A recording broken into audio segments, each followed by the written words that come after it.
স্বাগত জানাচ্ছি চট্টগ্রাম প্রতিদিনের সঙ্গে আছি আমি সামিয়া তামা। পাহাড়ি ঢলে কক্সবাজারের বিভিন্ন এলাকা প্লাবিত হয়েছে। চকরিয়ার বড়ইতলিতে নৌকা উল্টে প্রাণ গেছে দুই শিশু হাসনাতুল জান্নাত ও সাউরিন জান্নাতের। সেখানকার সর্বশেষ খবর জানিয়েছেন সহকর্মী ইরফানুল হাসান। প্রথম দেখায় মনে হতে পারে কোনো প্রবাহমান নদীর পাশে দাঁড়িয়ে আছে, কিন্তু এটি কোনো নদী নয়, এটি কক্সবাজার এবং টেকনাফের যে আঞ্চলিক মহাসড়ক সেখানে দাঁড়িয়ে আছি আমরা। কক্সবাজারের টানা যে বর্ষণ, এই বর্ষণের ফলে পুরো আঞ্চলিক মহাসড়ক জুড়ে পানিতে একাকার হয়ে পড়েছে, যার ফলে যান চলাচলে বিঘ্নতা সৃষ্টি হয়েছে এবং যারা পায়ে হেঁটে বিভিন্ন দূরত্বে যাওয়ার কথা তারা আসলে অনেকে যেতে পারছেন না। এবং গত রাত পর্যন্ত প্রবল বর্ষণের ফলে পুরো এলাকা জুড়ে আসলে যান চলাচল বন্ধ ছিল এবং আজকে সকাল থেকে বৃষ্টির পরিমাণ কিছুটা কমার পর এখানে যান চলাচল স্বাভাবিক হয়েছে। এবং আসলে বৃষ্টির যে অবস্থা সেটি আবহাওয়া অফিস বলছে আরো বেশি বাড়তে পারে, যার ফলে এখানে বৃষ্টির পানি বেড়ে গেলে আসলে সড়কের উপরে পানি বাড়তে পারে বলে ধারণা করা হচ্ছে। এবং এর ফলে কিন্তু যে সড়কে যে পরিমাণ, এই সড়কে যে পরিমাণ গাড়ি চলাচল হয়, গাড়ি চলাচলের মাত্রা কিছুটা কমে এসেছে এবং এর ফলে মানুষের যে জীবনযাত্রায় যে দুর্ভোগ সেটি আসলে বৃদ্ধি পেয়েছে। শুধু এই পয়েন্ট নয়, এই পয়েন্টের পাশাপাশি আরো বেশ কটি পয়েন্টে আসলে আজকে পানিতে একাকার হয়ে পড়েছে। একটু জানিয়ে রাখতে চাই, কক্সবাজারে এই বর্ষা মৌসুমে বন্যাকে কেন্দ্র করে প্রায় 20 জনের বেশি মানুষের প্রাণহানির ঘটনা ঘটেছে। সবচেয়ে বেশি প্রাণহানি হয়েছে রোহিঙ্গা ক্যাম্পে পাহাড় ধসে। কক্সবাজারের যারা স্থানীয় বাসিন্দারা রয়েছেন তারা বর্ষাকালকে রীতিমতো ভয়ের কাল হিসেবে বিবেচনা করছেন। তবে প্রশাসনের পক্ষ থেকে আশ্বাস দেওয়া হচ্ছে ক্ষতিগ্রস্ত এলাকাগুলোতে যত দ্রুত সম্ভব সহযোগিতা পৌঁছানো হচ্ছে। এই ছিল কক্সবাজার থেকে বন্যা পরিস্থিতির সবশেষ খবরাখবর। বন্যা কেড়ে নিল আরো দুই বোনের প্রাণ। চকরিয়ার বড়ইতলিতে নৌকা উল্টে প্রাণ গেছে দুই শিশুর হাসনাতুল জান্নাত ও সাউরিন জান্নাতের। স্থানীয়দের অভিযোগ, দ্রুত উদ্ধার তৎপরতা শুরু করতে পারেনি ফায়ার সার্ভিস। আর ফায়ার সার্ভিস কর্তৃপক্ষ বলছেন কোনো ডুবুরি দল সংকটে উদ্ধার কাজ শুরুতে বিলম্ব হয়েছে। ভারী বর্ষণ এবং পাহাড়ি ঢলে প্লাবিত হয়েছে কক্সবাজারের নিচু এলাকাগুলো। সড়কপথ তলিয়ে যাওয়ায় এসব এলাকার গ্রামগুলোর যোগাযোগের একমাত্র মাধ্যম এখন নৌকা। 8 জন যাত্রী নিয়ে পারাপারের সময় উল্টে গেল নৌকা। সেখানেই মৃত্যু হয় 7 বছরের শিশু সাউরিন, নিখোঁজ 12 বছরের বড় বোন হাসনাতুল। 2 সন্তানকে হারিয়ে দিশেহারা বাবা আব্দুল মালেক। সন্তানের আর্তনাদ শুনেও বাঁচাতে না পারার কষ্ট তার চোখে মুখে। আমার বাচ্চা, আমার আব্বু ওই 3 বাটাং বাচ্চা, আমার বাচ্চা আমাকে এভাবে দূরে চলে যাচ্ছে। আরেকটা আমার হাতে, আমি আর উঠতে পারি নাই। বলা যদি আমি ছেড়ে ধরেছি, আবার ছোট বাচ্চাটা নিয়ে আসছি আমি। খবর পেয়ে কক্সবাজারের ফায়ার সার্ভিস ঘটনাস্থলে পৌঁছায়। আর 3.5 ঘন্টা পর চট্টগ্রাম থেকে ডুবুরি দল আসার পর শুরু হয় উদ্ধার কাজ। স্থানীয়দের অভিযোগ, দ্রুত উদ্ধার কাজ শুরু করা গেলে শিশু দুটিকে তাড়াতাড়ি খুঁজে পাওয়া সম্ভব হতো। আসলে 4টা বাচ্চা এখানে পড়ে গেছে। ফায়ার সার্ভিস অন্তত এদের কাছে একটা, অন্তত বন্যার সময় ডুবুরিতে একদম থাকতে হবে অবশ্যই সাথে সাথে। বন্যা দুর্গত এলাকায় ফায়ার সার্ভিসের প্রতিটি টিমের সাথে ডুবুরি দল রাখার দাবি জানিয়েছেন স্থানীয়রা। Desk report, news 24। টানা বর্ষণে কক্সবাজারের ঈদগাঁও উপজেলা স্বাস্থ্য কমপ্লেক্সে হাঁটু পানি, ব্যাহত হচ্ছে চিকিৎসা সেবা। পানি মারিয়েই রোগীরা আসছেন সেবা নিতে। সেবা প্রার্থীদের পাশাপাশি দুর্ভোগের চিকিৎসক ও স্বাস্থ্যকর্মীরাও। প্রাথমিকভাবে পানি নিষ্কাশনের ব্যবস্থার কথা জানান ঈদগাঁও উপজেলার ইউএনও। কক্সবাজার থেকে ইরফানুল হাসানের রিপোর্ট।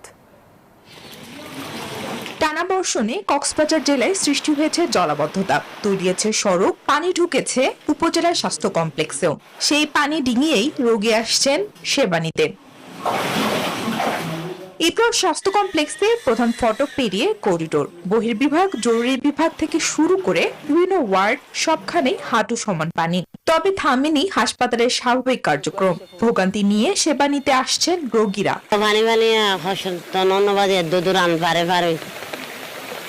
মা বাবা জিয়ান ন দেখা ইয়ান দেখার বাচ্চা নিউমোনিয়া হয়েছে, ভর্তি কথা বলছে। এদিকে সেবা দিতেও বেগ পেতে হচ্ছে চিকিৎসকদেরও। জলাবদ্ধতার কারণে চিকিৎসা সামগ্রী পরিবহন, রোগী স্থানান্তর এবং জরুরি সেবা পরিচালনায় তৈরি হচ্ছে নানা প্রতিবন্ধকতা। এরপরও সেবা দিতে নিরলস কাজ করছেন হাসপাতালের কর্মীরা। আমাদের জিনিসপত্র নষ্ট হচ্ছে, নর্মাল ডেলিভারি সেবা ব্যাহত হচ্ছে। আমরা ঊর্ধ্বতম কর্মকর্তাকে এরকম জানাইছি, বিভিন্ন সময় বাজারের মধ্যে যারা আছে তাদের সাথে কথা বলছি, কিন্তু আশানুরূপ কোনো ফলাফল এখনো পাওয়া যায় না। প্রাথমিকভাবে পানি নিষ্কাশনের ব্যবস্থা করা হয়েছে বলে জানান ইউএনও। সামনে যেন আর জলাবদ্ধতার সৃষ্টি না হয় সেজন্য স্থায়ী পরিকল্পনা নেওয়া হবে বলেও জানান তিনি। ড্রেন ট্রেন বসানো, নালা টালা এগুলো করার পরিকল্পনা আছে। প্রাথমিকভাবে আমরা মোটর দিয়ে পাইপ দিয়ে পানি নিষ্কাশন করিয়েছি। ড্রেনেজ ব্যবস্থা উন্নয়ন ও পানি নিষ্কাশনের স্থায়ী সমাধানের দাবি চিকিৎসক, স্বাস্থ্যকর্মী এবং সেবা প্রার্থীদের। দ্রুত স্থায়ী সমাধান না হলে ভবিষ্যতে এই দুর্ভোগ আরো বাড়বে বলে শঙ্কা সংশ্লিষ্টদের। Desk report, news 24। চট্টগ্রামে বৃষ্টিপাত কমায় নগরের প্রধান সড়কগুলো থেকে পানি নামতে শুরু করেছে। স্পষ্ট হচ্ছে জলাবদ্ধতার ক্ষতচিহ্ন। তবে সাতকানিয়া বাঁশখালী উপজেলায় পাহাড়ি ঢলে সৃষ্ট বন্যায় লাখ লাখ মানুষ এখনো পানিবন্দী। ত্রাণ তৎপরতা বাড়ানোর পাশাপাশি বন্যা মোকাবেলায় স্থায়ী উদ্যোগের দাবি স্থানীয়দের। টানা বৃষ্টিতে ভয়াবহ জলাবদ্ধতায় বিপর্যস্ত নগর জীবন। বৃষ্টির তীব্রতা কমায় কিছুটা স্বস্তি ফিরেছে বন্দরনগরীর জনজীবনে। আবারও স্বাভাবিক জীবনে ফেরার চেষ্টা নগরবাসীর। এইদিকে ডুবে থাকা সড়কগুলো থেকে নামতে শুরু করেছে পানি। তবে জলাবদ্ধতার ভয়াবহতা পুরোপুরি কমেনি। ওইদিকে পানিগুলো চাপের কারণে আমরা ঘরে একারে পানি হয়েছে। সিটি মেয়র বলছেন দ্রুত নালা ও খাল পরিষ্কারে চট্টগ্রাম সিটি কর্পোরেশনের পরিচ্ছন্ন কর্মীরা ইতিমধ্যে মাঠে নেমেছেন। জনগণের স্বার্থে আমরা কাজ করছি এবং জনগণকে সুফল দেওয়ার জন্য ইনশাআল্লাহ আমাদের এই কাজ থাকবে। এইদিকে কয়েকদিনের টানা ভারী বর্ষণ ও উজান থেকে নেমে আসা পাহাড়ি ঢলে চট্টগ্রামের সাতকানিয়া বাঁশখালী উপজেলায় বন্যা পরিস্থিতির সৃষ্টি হয়েছে। সাঙ্গু নদীর পানি লোকালয়ে প্রবেশ করায় লাখ লাখ মানুষ এখনো পানিবন্দী। ঘরের ভিতরে ভাইয়া পানি, প্রচুর পানি। বৃষ্টি যখন পরে এই সময় পানি প্রচুর গলা সমান। আমাদের থাকার কোনো উপযোগী না। ভিতরে যে গন্ধ, ময়লা, ফসা পানি ঢুকি আমাদের সব রুমগুলো একবার নষ্ট হয়ে গেছে। তীব্র বৃষ্টি ও জলাবদ্ধতায় ভেঙে গেছে অনেকের বসতবাড়ি। শেষ সম্বলটুকু হাতে নিয়ে যাচ্ছেন নিরাপদ আশ্রয়ে। উদ্যোগের কর্তৃপক্ষকে অনুরোধ করবো এই পানিগুলো যেন কাতালগঞ্জের পানিগুলোতে কাতালগঞ্জ দিয়ে বের করার কোনো ব্যবস্থা করা হয়। শুধু ত্রাণ কার্যক্রম নয়, অকার্যকর স্লুইস গেট সংস্কার ছাড়াও দুর্ভোগের স্থায়ী সমাধান চান ভুক্তভোগীরা। নয়ন বড়ুয়া জয়, নিউজ 24, চট্টগ্রাম। বন্দরনগরী চট্টগ্রামে পানি কমতে শুরু করলেও জলাবদ্ধতায় বিপাকে রয়েছে নগরবাসী। ভারী বর্ষণে চট্টগ্রামে পাহাড় ধস হচ্ছে। বিস্তারিত জানাতে যুক্ত হচ্ছেন সহকর্মী নয়ন বড়ুয়া জয়। চট্টগ্রামের বর্তমান পরিস্থিতি সম্পর্কে আমাদেরকে জানাবেন। তমা নগরের মধ্যে কিন্তু জলাবদ্ধতার যে পানি, সে পানি কিন্তু নামলেও চট্টগ্রামের সাতকানিয়া বাঁশখালী সহ বিভিন্ন জায়গায় এখনো পর্যন্ত লাখ লাখ মানুষ পানিবন্দী অবস্থায় আছে। এখনো পর্যন্ত তাদের ঘর বাড়িতে কিন্তু পানি প্রবেশ, যেই পানি করেছে সে পানি কিন্তু এখনো নামেনি। যেহেতু নদীর পানির উচ্চতা যেমনটা বেড়েছে, তো তেমনি ভাবে কিন্তু সাগরের পানিও কিন্তু উচ্চতা অনেক বেড়েছে। তবে চট্টগ্রামে সকাল থেকে কোনো বৃষ্টি না থাকলেও কিন্তু আমরা দেখতে পাচ্ছি এখন যে সন্ধ্যার আগে থেকে কিন্তু আমরা দেখতে পাচ্ছি বৃষ্টি থেমে থেমে বৃষ্টি হচ্ছে, গুড়ি গুড়ি বৃষ্টি। তো বৃষ্টির কারণে কিন্তু আবারও কিন্তু সংখ্যা দেখা যাচ্ছে, একদিকে পাহাড় ধসের সম্ভাবনা থেকে যায় চট্টগ্রামে, আরেকদিকে কিন্তু জলাবদ্ধতার একটা বড় ধরনের সমস্যা থাকে। তো জলাবদ্ধতার সমস্যা, যে সমস্যাটি, সেই সমস্যায় কিন্তু আমরা দেখতে পাচ্ছি এখানে চট্টগ্রামে টানা 3 দিন ধরে যে বৃষ্টি হয়েছে, সেই টানা 3 দিনের বৃষ্টি বলতে যে একেবারে সর্বোচ্চ লেভেলের বৃষ্টি হওয়ার কারণে কিন্তু আসলে জলাবদ্ধতা চরম আকার ধারণ করেছে বলে আমাদেরকে জানিয়েছেন। এমনকি বৃষ্টিপাতের যে রেকর্ড রয়েছে আবহাওয়া অধিদপ্তরের, তারা বলছেন স্মরণকালের সর্ব বেশি কিন্তু আসলে যে বৃষ্টিপাত হয়েছে তার সর্বোচ্চ বৃষ্টিপাত হয়েছে বলে তারা মনে করছেন। তারা বলছেন যে এরকম বৃষ্টিপাত যদি আগামীতেও যদি হয়, তাহলে কিন্তু এখন থেকে সেটি দ্রুত সময়ের মধ্যে যে পানিগুলো নিষ্কাশন করা যায় সেদিকে তাদের যে ব্যবস্থা সিটি কর্পোরেশনের, সেটা কিন্তু করতে হবে বলে আমাদেরকে জানিয়েছেন। নালা থেকে শুরু করে খালগুলো পরিষ্কার পরিচ্ছন্নতা রাখতে হবে। এই ছিল আমার এখানকার সর্বশেষ। ফিরে যাচ্ছি স্টুডিওতে তোমার কাছে। ধন্যবাদ আপনাকে। বৈরী আবহাওয়া ও বন্যা পরিস্থিতির কারণে চট্টগ্রাম বোর্ডের আগামীকালকের এইচএসসি পরীক্ষা স্থগিত করা হয়েছে। চট্টগ্রাম বোর্ডের পরীক্ষা নিয়ন্ত্রক পারভেজ সাজ্জাদ চৌধুরীর সই করা এক বিজ্ঞপ্তিতে এ তথ্য জানানো হয়। আগামীকাল তথ্য ও যোগাযোগ প্রযুক্তি বিষয়ের পরীক্ষা ছিল। চট্টগ্রাম বোর্ডের জেলাগুলো হলো চট্টগ্রাম, কক্সবাজার, রাঙামাটি, বান্দরবান ও খাগড়াছড়ি। এর আগে একই কারণে চট্টগ্রাম বোর্ডের অধীন সব জেলার 8 জুলাইয়ের এইচএসসি ও সমমানের পরীক্ষা স্থগিত করা হয়েছিল।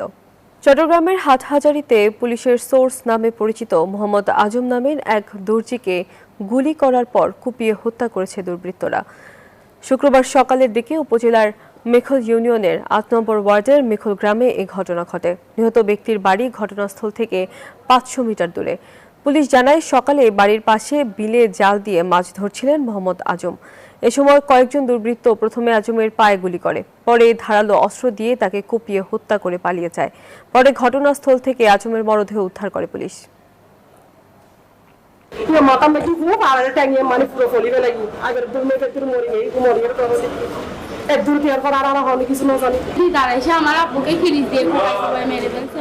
আমাদের চোখের সামনে আমাদেরকে এতিম করে দিতে, আমরা সবাই বিচার করব।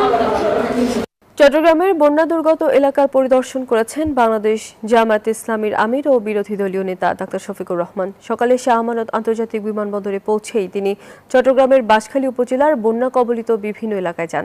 ক্ষতিগ্রস্ত মানুষের খোঁজখবর নেওয়ার পাশাপাশি তাদের হাতে ত্রাণ সামগ্রী ও আর্থিক সহায়তা তুলে দেন। এ সময় দেশের বিত্তবান ব্যক্তি, সামাজিক ও স্বেচ্ছাসেবী সংগঠন সহ সব শ্রেণী পেশার মানুষের প্রতি নিজ নিজ সামর্থ্য অনুযায়ী বন্যা দুর্গতদের সহায়তায় এগিয়ে আসার আহ্বান জানান বিরোধী দলীয় নেতা। আমাদের পক্ষ থেকে আমাদের সীমিত সামর্থ্য অনুযায়ী আমরা এই বিপন্ন মানুষের পাশে দাঁড়াবো। বিশেষ করে নিহত পরিবারগুলোর পাশে আমরা কিভাবে দাঁড়াতে পারি সেটা আমরা চিন্তা করছি। চট্টগ্রাম শাহ আমানত আন্তর্জাতিক বিমানবন্দরের রানওয়ের জলাবদ্ধতা নিরসনে খাল কাটছে চট্টগ্রাম বন্দর কর্তৃপক্ষ। সকাল থেকে চট্টগ্রাম বন্দর নিজস্ব অর্থায়নে বিমানবন্দর সংলগ্ন 12টি খাল পুনর্খনন কাজ শুরু করে। পাশাপাশি নগরীর বড় অংশের পানি নিষ্কাশন হওয়া খালগুলোর মুখে কর্ণফুলী নদীতে ড্রেজিং কার্যক্রমও শুরু করে বন্দর কর্তৃপক্ষ। চট্টগ্রাম বন্দরের সচিব জানান, বন্দরের পক্ষ থেকে ওই খালের পার্শ্ববর্তী অংশে একটি ডাইভারশন তৈরির মাধ্যমে পানি নিষ্কাশনের ব্যবস্থা করা হয়েছে। এতে করে ওই অংশে জলাবদ্ধতা নিরসন হয়েছে। রাঙামাটির সাজেকে আটকে পড়াদের মধ্যে 468 জন পর্যটক সেনাবাহিনীর সহায়তায় সাজেক ছেড়েছেন। সকালে সেনাবাহিনীর তত্ত্বাবধানে আটকে পড়া পর্যটকদের নিরাপদে প্রথমে সাজেক থেকে দীঘিনালা সদরে নিয়ে আসা হয়। পরে দীঘিনালা থেকে গন্তব্যে পৌঁছে দেওয়ার ব্যবস্থা করা হয়। এতে খুশি পর্যটকরা। বাকি যারা আছেন তাদের নিরাপদে ফিরিয়ে আনার বিষয়ে পরবর্তী সময়ে প্রয়োজনীয় ব্যবস্থা গ্রহণ করা হবে বলেও জানানো হয়েছে। সাজেক ভ্যালিতে আটকা ছিলাম, সেনাবাহিনীর তত্ত্বাবধানে আমরা বাড়িতে ফিরতে পারতেছি। সেজন্য বাগেরহাট জোন সেনাবাহিনীদেরকে অনেক ধন্যবাদ জানাই। বৃষ্টিতে চট্টগ্রামের বাজারে অস্থির মাছ, মাংস সহ সবজির দাম। বাজারে ইলিশ দেখা গেলেও 2600 থেকে 3000 টাকায় মিলছে 1 কেজি ইলিশ। 400 টাকার নিচে নেই রুই কাতলের দাম। কাঁকরোল ও পটল বিক্রি হচ্ছে 70 টাকা কেজি দরে। 80 টাকা কেজিতে মিলছে 1 কেজি বেগুন। টমেটোর কেজি 200 টাকা। বেড়েছে ব্রয়লার মুরগি সহ সোনালী ও দেশি মোরগের দাম। টানা বৃষ্টি আর পাহাড়ি ঢলে রাঙামাটি কাপ্তাই হ্রদে পানি বৃদ্ধি পাওয়ায় সচল হয়েছে কাপ্তাই জলবিদ্যুৎ কেন্দ্রের 5টি ইউনিট।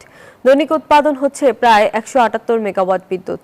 শুক্রবার বিকেলে কাপ্তাই জলবিদ্যুৎ কেন্দ্রের ব্যবস্থাপক প্রকৌশলী মোহাম্মদ মাহমুদ হাসান এই তথ্য নিশ্চিত করেছেন। তিনি জানান, গত 5 দিনে কাপ্তাই হ্রদে পানি বৃদ্ধি পাওয়ায় সকাল 9টা পর্যন্ত 179 মেগাওয়াট বিদ্যুৎ উৎপাদন হয়েছে জলবিদ্যুৎ কেন্দ্রে। তার মধ্যে 1 ও 2 নং ইউনিট থেকে 89 মেগাওয়াট, 3, 4 ও 5 নং ইউনিট থেকে 90 মেগাওয়াট বিদ্যুৎ উৎপাদন হচ্ছে। তবে এখনও বিপদসীমা অতিক্রম করেনি কাপ্তাই হ্রদের পানি। আর এই ছিল নিউজ 24 চট্টগ্রাম প্রতিদিনের সংবাদে। তখন সঙ্গে থাকার জন্য ধন্যবাদ সবাইকে।